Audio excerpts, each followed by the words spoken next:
সীমান্ত নিয়ে ভারতের পর এবার মিয়ানমারের সঙ্গে সম্পর্কের বৈরিতায় বাড়ছে বাংলাদেশের নিরাপত্তা ঝুঁকি। আরাকান আর্মি নিয়ন্ত্রিত রাখাইন রাজ্যের অস্থিতিশীলতার আঁচে অরক্ষিত সীমান্ত। মিয়ানমার জান্তা আরাকান আন্তঃকোন্দলে বাংলাদেশে অনুপ্রবেশের আশঙ্কাও উড়িয়ে দিচ্ছেন না বিশ্লেষকরা। মিয়ানমারের সঙ্গে রোহিঙ্গা সংকট ও সীমান্ত সমস্যার সুরাহায় চীনের সহযোগিতা নেবার পরামর্শ বিশ্লেষকদের। বিস্তারিত রিপোর্টে। নায়াসিনামাইড ও স্যালিসাইলিক সমৃদ্ধ লিলি ফেস ওয়াশ যা ফেসের ডেড স্কিন সেল দূর করে দেয় দ্বিগুণ ফাস্টার ব্রাইটেনিং।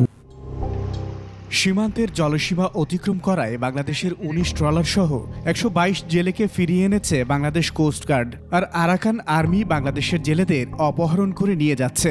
এই ঘটনা এবারই প্রথম নয়। টেকনাফের নাফ নদী থেকে বাংলাদেশে জেলেদের অপহরণের পর ফেরত দেয়নি বিদ্রোহী গোষ্ঠী আরাকান আর্মি। বিজিবির তথ্য মতে গেল ৮ মাসে বাংলাদেশ মিয়ানমার সীমান্তে কমপক্ষে ৩০০ জেলেকে অপহরণ করেছিল আরাকান আর্মি। এতে জেলে পরিবারগুলোর উদ্বেগ উৎকণ্ঠার পাশাপাশি বাড়ছে নিরাপত্তা ঝুঁকিও।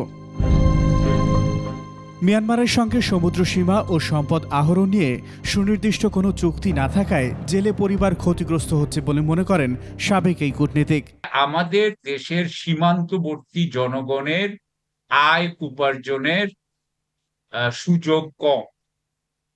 সুতরাং আপনি যদি এই সমস্যাটার সমাধান করতে চান, তাহলে হয় আপনাকে পার্শ্ববর্তী দেশের সাথে চুক্তি করতে হবে, যেটা করা হয়তো সম্ভব না, অথবা আপনার কিন্তু বাংলাদেশের ভিতরেই এই নাগরিকরা যাতে তাদের আয় উপার্জনের ব্যবস্থা করতে পারে, সেটাও আপনাকে ব্যবস্থা করতে হবে। জেলেদের অপহরণ ও মুক্তিপণ আদায় নেপথ্যে অর্থনৈতিক কর্মকাণ্ডের ইঙ্গিত দেন এই নিরাপত্তা বিশ্লেষক। এটার হয়তো পেছনে মুক্তিপণের কাজ করেছে। তাদের যেহেতু অর্থের প্রয়োজন, প্রয়োজন কেন, তারা ওই অর্থ দিয়ে বাংলাদেশ থেকে তাদের যে নিত্য প্রয়োজনীয় যেসব জিনিস এখন মিয়ানমার সেনাবাহিনীর অবরোধের কারণে তারা পাচ্ছে না, সেগুলি তারা বাংলাদেশ থেকে তারা সংগ্রহ করার জন্য মরিয়া হয়ে উঠেছে।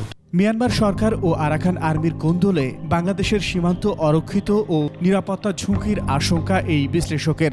যুদ্ধটা যখন হবে বিটুইন দ্য আরাকান আর্মি এবং মিয়ানমার সেনাবাহিনী, তখন সেখানে আমাদের জন্য একটা ভালো সমূহ একটা ঝুঁকি তৈরি হবে।